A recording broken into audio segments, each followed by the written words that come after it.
அஸ்ஸலாமு அலைக்கும் வரஹ்மத்துல்லாஹி வபரகாத்து. பிஸ்மில்லாஹிர் ரஹ்மானிர் ரஹீம். ஹதீஸ் எண் 28.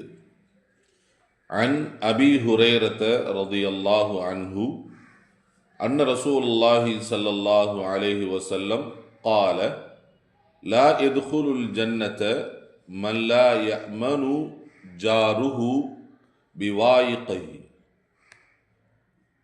எவரது தீமையை கொண்டு அவரது அண்டை வீட்டார் நிம்மதி பெறவில்லையோ அவர் சொர்க்கத்தில் நுழைய மாட்டார் என்று நபி ஸல்லல்லாஹு அலைஹி வஸல்லம் அவர்கள் கூறியதாக அபி ஹுரைரா ரலியல்லாஹு அன்ஹு அவர்கள் அறிவிக்கின்றார்கள்.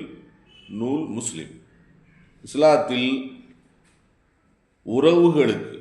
உறவினர்களுக்கு எவ்வாறு முக்கியத்துவம் இருக்கிறதோ அதே அளவிற்கு அண்டை வீட்டுக்காரருக்கும் என்ன இருக்கு, முக்கியத்துவத்தை அல்லாஹ் ரசூல் கொடுத்திருக்கிறார்.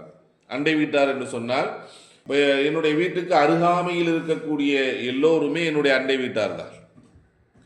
அந்த அண்டை வீட்டாரை நல்ல முறையில் நடந்து கொள்ள வேண்டும் என்பது சம்பந்தமாக அவர்கள் பல ஹதீஸுகளில் நபிகள் நாயகம் ஸல்லல்லாஹு அலைஹி வஸல்லம் அவர்கள் நமக்கு வலியுறுத்தி இருக்கிறார். அதில் மதமெல்லாம் என்ன செய்யக்கூடாது, பார்க்கக்கூடாது.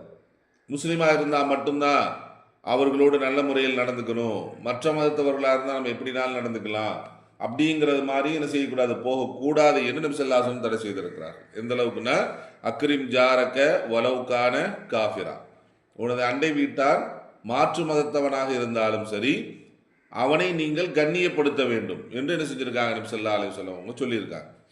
இன்னொரு ஹதீஸில் மன்கான யுமினு பில்லாஹி வல் யௌமில் ஆகிர், யார் அல்லாஹுவையும் மறுமை நாளையும் நம்பிக்கை கொண்டிருக்கிறாரோ அவர் ஃபல் யுக்ரிம் ஜாரஹு, அவர் தன் அண்டை வீட்டுக்காரரை கண்ணியப்படுத்திக் கொள்ளட்டும். அப்போ நீ உன்னுடைய ஈமான் இருக்குது என்பதற்குள்ள அடையாளம் என்ன அப்படின்னா, உன்னுடைய பக்கத்து வீட்டுக்காரனை நீ என்ன செய்யணும், கண்ணியப்படுத்தணும், அவன்கிட்ட நீ நல்ல முறையில் நடந்து கொள்ள வேண்டும்.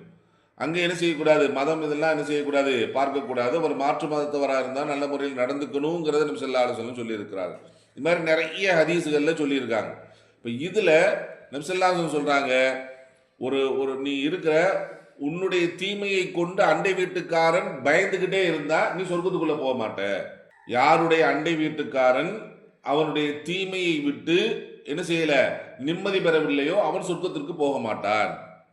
பக்கத்து வீட்டுக்காரன் பயந்துக்கிட்டே இருக்கான், எந்த நேரத்தில் என்ன பண்ணுவானோ என்ன சொல்லுவானோ அப்படின்னு பயந்துக்கிட்டே இருந்தான்னா இவன் வேற என்ன நல்லமல் செஞ்சாலும் சரி சொர்க்கத்துக்குள்ள போக மாட்டான் என்று என்ன செய்யறாங்க, நபிகள் நாயகம் ஸல்லல்லாஹு அலைஹி வஸல்லம் அவர்கள் இந்த ஹதீஸில் நமக்கு என்ன செய்யறாங்க, சொல்லி காட்டுகிறார்கள்.